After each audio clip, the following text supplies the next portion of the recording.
C'est un métier de passion, c'est un métier de dévouement.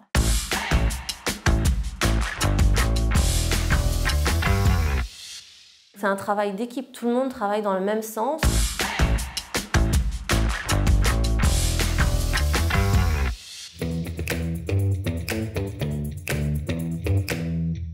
Ça fait 18 ans que je suis aide-soignante. J'ai fait un BEP sanitaire et social, puis un bac pro service aux personnes. J'ai choisi ce métier pour le côté relationnel, prendre soin des gens, ou prendre soin des patients ici à l'hôpital. Alors moi j'ai une formation d'aide-soignante, ça fait 20 ans que je suis aide-soignante. J'ai fait beaucoup de maisons de retraite, d'EHPAD, et ça va faire 3 ans que je suis sur l'hôpital d'Ancenis, dans le service de soins de suite et rééducation.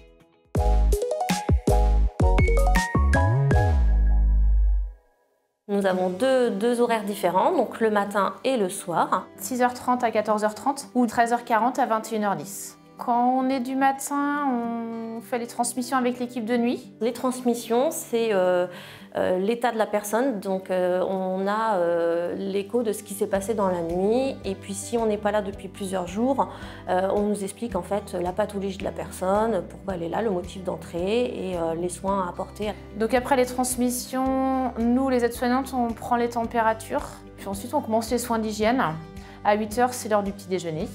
Entre le petit-déj et midi, en fait, c'est l'accompagnement des soins. À midi, donc là, c'est le repas. Et puis après, on accompagne les personnes pour un moment de repos ou de sieste. Et puis, on refait les transmissions avec l'équipe d'après-midi.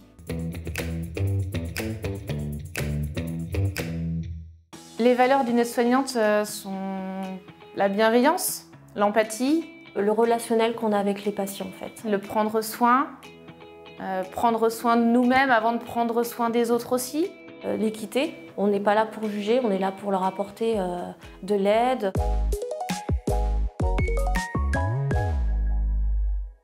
Un moment qui m'a marqué, on a une dame qui vivait dans une ferme, dans un état très précaire. Cette dame, elle est restée, on va dire, presque 6 mois à l'hôpital. Donc les premières semaines, les premiers mois très compliqués. Et puis cette dame, elle a réussi à avoir confiance en nous. Puis au bout de 6 mois, elle est partie en maison de retraite. Elle se plaît beaucoup. C'est bien de savoir voilà, qu'on a pu contribuer à que cette dame soit heureuse à l'heure actuelle. Un moment qui m'a marqué dans la carrière, il n'y a pas très longtemps, c'est le Covid, qui a été un peu difficile pour le service en fait. Après, d'autres moments où les parties de rigolade avec mes collègues aussi. Ça, c'est des moments qui sont hyper importants.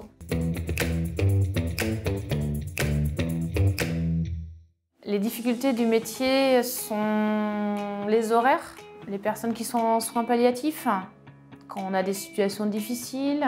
La pause, elle est importante parce que c'est un moment d'échange et c'est un moment aussi entre collègues où on peut aussi décharger quand il y a des situations difficiles, où on se dit bon voilà, il y a des choses qui sont dures et c'est un travail où on est en équipe obligatoirement. On avance tous dans le même sens. Ce métier, je l'aime, ouais. Oui, j'aime ce que je fais. Il y a le côté humain qu'il n'y a certainement pas dans d'autres métiers. En fait, le relationnel qu'on a avec les patients. J'aime venir travailler en équipe, j'aime m'occuper des patients hospitalisés. La satisfaction aussi de faire les choses ou de se dire en fait les patients qui viennent sont dans de mauvaises postures et quand ils repartent chez eux, ils repartent sur leurs 2 jambes et ils sont heureux de repartir chez eux.